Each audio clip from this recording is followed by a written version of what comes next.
माता, कुछ अति महत्वपूर्ण होने वाला है। पिताश्री ने शीघ्र बुलाया है।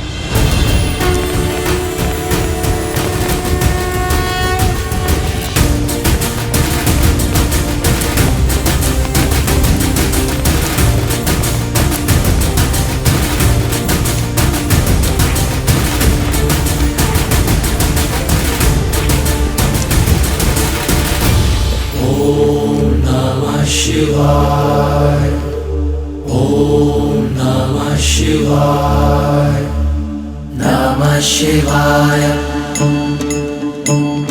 नमः शिवाय नागेन्द्रहाराय त्रिलोचनाय अस्माकरागाय महेश्वराय नमः शिवाय नमः शिवाय। हे महादेव, मेरी पुत्री सीता को जैसा वर चाहिए केवल आप ही दे सकते हैं। अब मुझे समझ में आया, 8 वर्ष की आयु में कदाचित सीता का आपका धनुष उठाना मेरे लिए संकेत था कि आप सीता के भविष्य का उत्तरदायित्व उठाएंगे। प्रभु, मैं सीता के स्वयंवर की घोषणा करना चाहता हूं।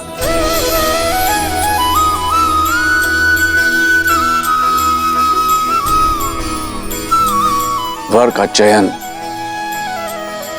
आपकी शक्ति और आपके न्याय का प्रतीक आपका महाधनुष पिनाक होगा।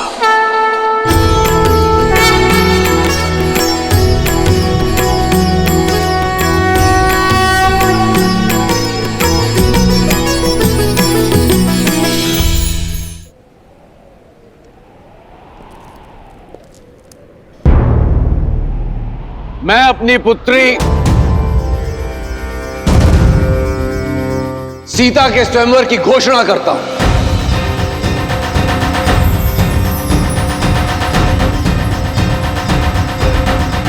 जो व्यक्ति महादेव का धनुष उठाकर उस पर प्रत्यंचा साधेगा, वही व्यक्ति मेरी पुत्री सीता का वर होगा।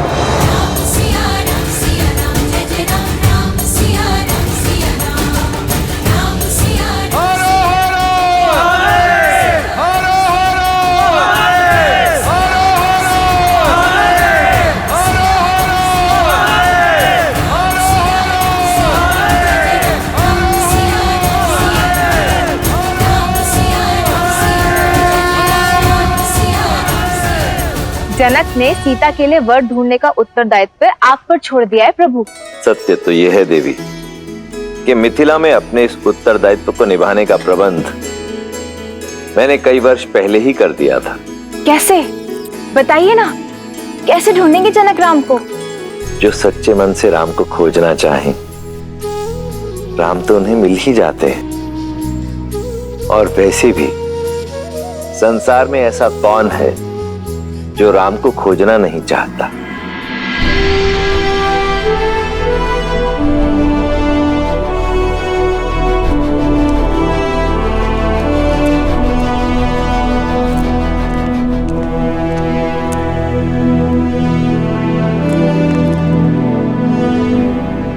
प्रणाम पिताश्री। आयुष्मान भव। मैं कल भोर होने पर कह जा रहा हूं पिताश्री। आपकी अनुमति लेने आया हूं।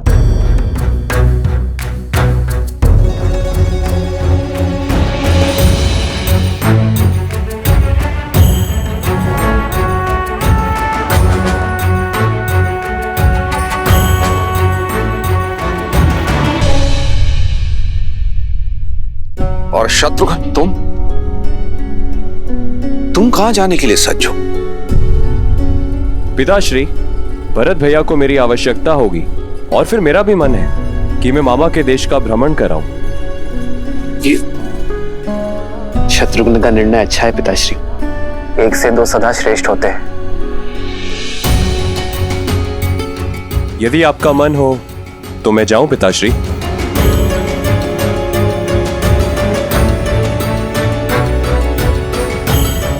चिंता ना करें पिताश्री, मैं हूं ना आपके पास।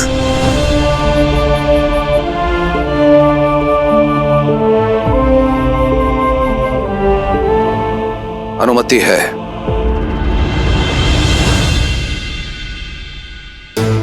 तुमने 2 अंधों के जीवन का सहारा छीना है। तुम भी अपनी आंखों के तारे से दूर हो जाओगे।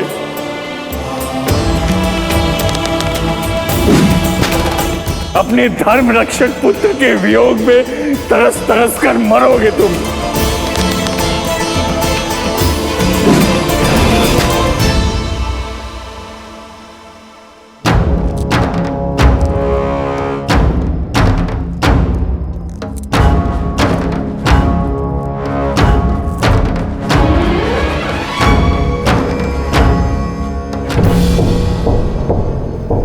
प्रणिपात ऋषिवर।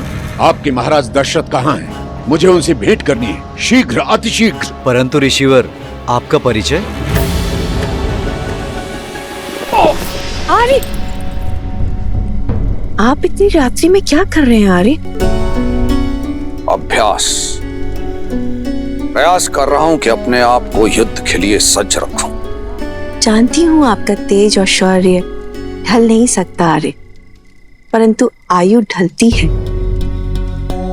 अब राम का समय है। युद्ध अयोध्या को पुकारेगा तो उत्तर देने की बारी राम की है। वही तो कारण है, मैं राम से दूर नहीं रह सकता। भय कि कहीं भरत और शत्रुघ्न की भांति राम पुनः उससे दूर ना हो जाए। महाराज की जय हो। महाराज, इस समय कष्ट देने के लिए क्षमा चाहता हूं, पर ऋषि विश्वामित्र पधारे हैं।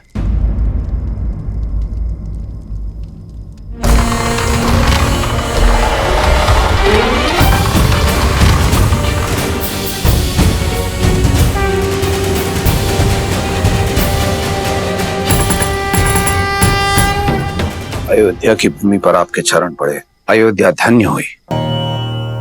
अपने चरण कमलों से इस भूमि को पावन करें ऋषिवर, पधारिए।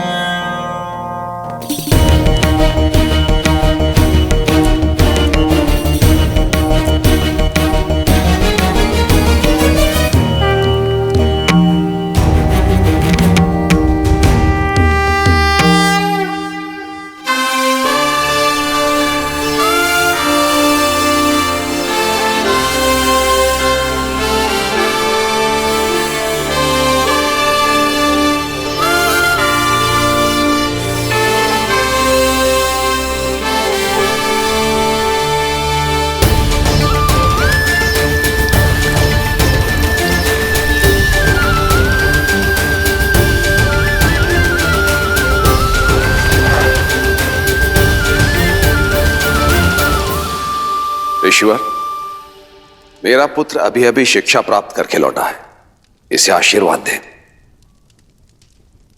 राजन, किसी भी व्यक्ति को आशीर्वाद देने से पूर्व उस व्यक्ति की पात्रता की जांच की जाती है, और फिर मैं यहां देने नहीं, लेने आया हूं। आज्ञा ऋषिवर। मारीच और सुबाहु 2 राक्षस हैं जो निरंतर मेरे यज्ञ में बाधा डालते रहते हैं। मृत पशुओं का रक्त और उनका मांस डालकर उसे अपवित्र करते रहते हैं। ऐसा नहीं है राजन कि मैं उनका संहार नहीं कर सकता, परंतु ब्रह्मर्षि होने के बाद मैंने शस्त्र त्याग दिए हैं, इसलिए। सुमंत, हम इसी क्षण ब्रह्म ऋषि के आश्रम की ओर प्रस्थान करेंगे। उन दोनों दंड राक्षसों का मैं स्वयं संहार करूंगा। ऋषिवर, यह मेरा वचन है, आपकी मांग अवश्य पूर्ण होगी। इस तुच्छ कार्य के लिए स्वयं अयोध्यापति वहां जाएं, ये तो उचित नहीं लग रहा है। मुझे न तो आपकी आवश्यकता है और ना ही आपकी आपकी सेना की।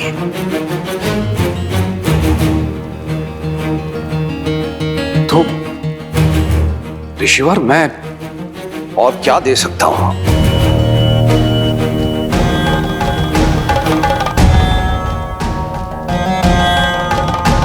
राम राम राम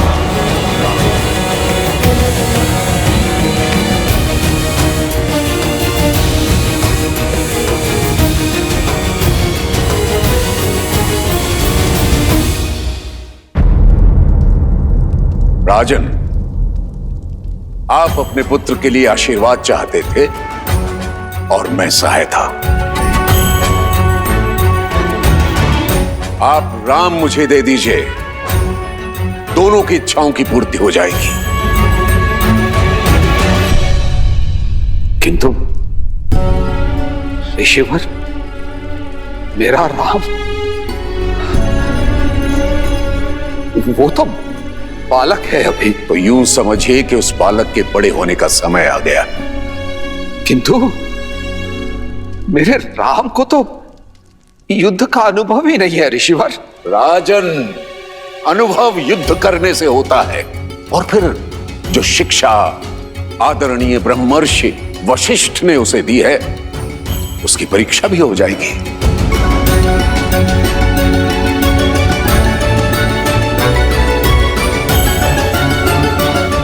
तो ऋषिवर, मैं राम को अपनी सेना में सम्मिलित कर लेता हूं, ये तो ठीक रहेगा ना? राजन, क्या मैंने अपनी बात स्पष्ट नहीं की? मुझे आप नहीं, राम चाहिए।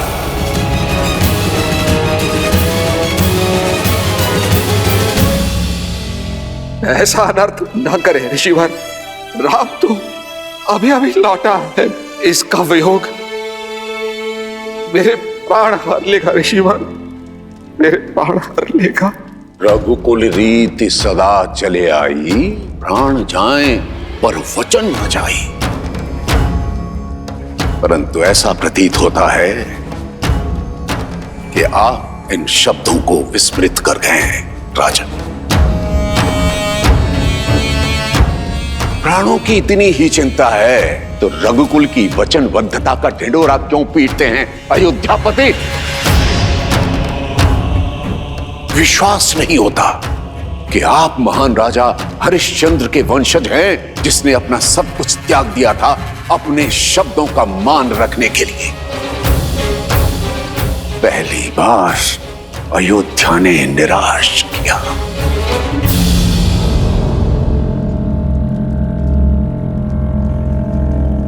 महाराज दशरथ, आप तो अपनी रानियों और राजकुमारों के साथ सुखमय जीवन व्यतीत कीजिए, मेरा क्या है? मैं तो सहायता के लिए किसी दूसरे द्वार को खटखटा लूंगा, परंतु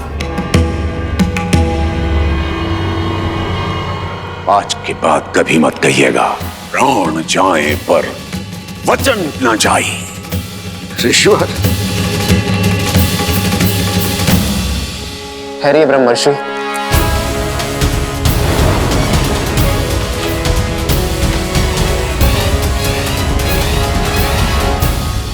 आप धर्मपरायणता के अवतार हैं, ज्ञान में सर्वश्रेष्ठ है।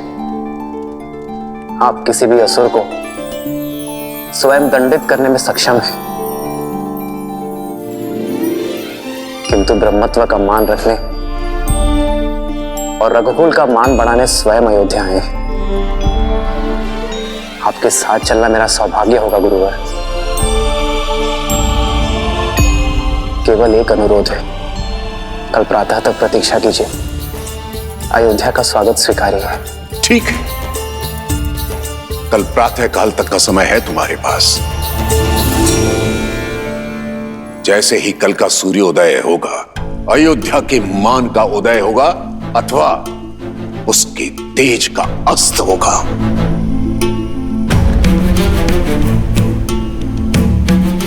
आचार्य। पिताश्री, पिताश्री,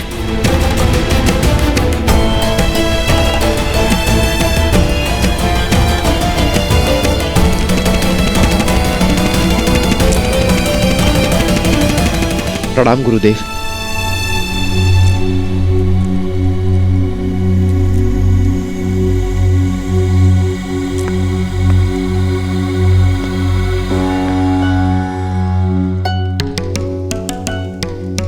आपके यहां आने का कारण केवल यज्ञ की रक्षा करना नहीं था, इतना तो मैं समझ गया हूं ब्रह्मर्षि विश्वामित्र। आप राम को परखने आए हैं। ब्रह्मर्षि, क्या आपको इतना भी अनुभव नहीं कि राम स्वयं नारायण है? अनुभव किया है ब्रह्मर्षि, परंतु सामने रखी धातु स्वर्ण होते हुए भी उसकी परख की जाती है। और आप तो भली भांति जानते हैं, नारायण समय समय पर अनेक अवतार लेते रहे। परशुराम स्वयं उनके एक अवतार हैं। हर अवतार का एक उद्देश्य होता है, जैसे इस अवतार का उद्देश्य मर्यादा की स्थापना है। परंतु रावण के अंत के लिए राम की पात्रता को जांचना मेरा कर्म है, और यदि वे नारायण के पूर्णावतार हैं तो उन्हें उनकी यात्रा के लिए मार्ग प्रशस्त करना मेरा कर्म है। आप क्रोधित हो गए? ब्रह्मर्षि, मैं आपसे क्रोधित नहीं हूं, मैं उस विघ्न से क्रोधित हूं जो राजा दशरथ ने खड़ा किया था।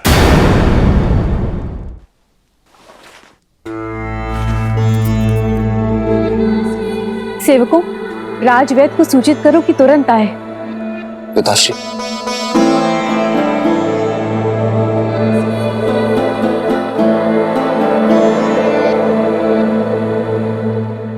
आपका स्वास्थ्य सदा ठीक रहता है पिताश्री।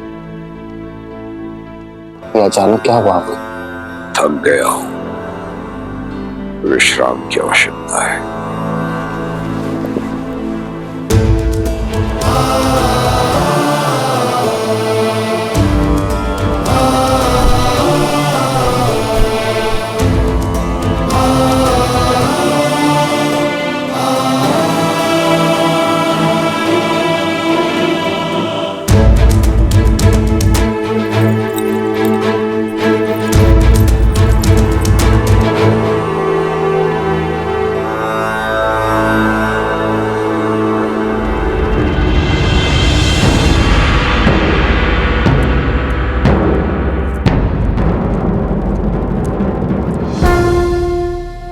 प्रणाम आचार्य। महाराज दशरथ की ठीक नहीं है आचार्य, कोई कुंठा है उनके मन में। तुम्हें क्या प्रतीत होता है? ऐसा क्या है? यही प्रश्न मुझे आपसे करना है आचार्य। पिताश्री का ऐसा व्यवहार मैंने कभी नहीं देखा। एक ऋषि को उसकी मनचाही सहायता देने में इतना संकोच क्यों? मैंने पहले भी कई बार अनुभव किया है आचार्य। पिताश्री हम लोगों से दूर होने की बात से ही सिहर जाते हैं। जो व्यक्ति देवासुर संग्राम से नहीं डरा, वो अचानक दो राक्षसों से अपने पुत्र के सामने की बात को लेकर भयभीत क्यों है? आपने तो उन्हें बालपन से पाला है, उन्हें शिक्षित किया है। मेरी माताओं से अधिक आपने उन्हें निकट से देखा है। एक पुत्र होने के नाते मेरा यह कर्तव्य है आचार्य कि मैं अपने पिताश्री के मन के भय को दूर कर सकूं। बोलिए आचार्य, उनके भय का कारण क्या है? भय के बिना प्रेम निभता नहीं है, पर प्रेम ही सबसे बड़े भय का कारण है। उनका भय तुम हो राम, तुमसे बिछड़ने का भय है जो तुम्हारे पिता को दुर्बल बना देता है। उन्हें मोह है राम अपनी संतान से, विशेषकर तुमसे राम। आप तो आचार्य हैं, उनके पिता समान, उनके गुरु भी आप ही हैं। तो क्या आप उन्हें इस व्यथा से दूर नहीं कर सकते? कई बार रोग का कारण ही उसकी औषधि होता है राम। दशरथ का रोग भी तुम हो और निदान भी भय की काठ विश्वास होता है राम। अब देखना है कि राम अपने पिता को वो विश्वास दिला पाता है या नहीं। प्रश्न दशरथ के धर्म का नहीं, राम के कर्म पर है।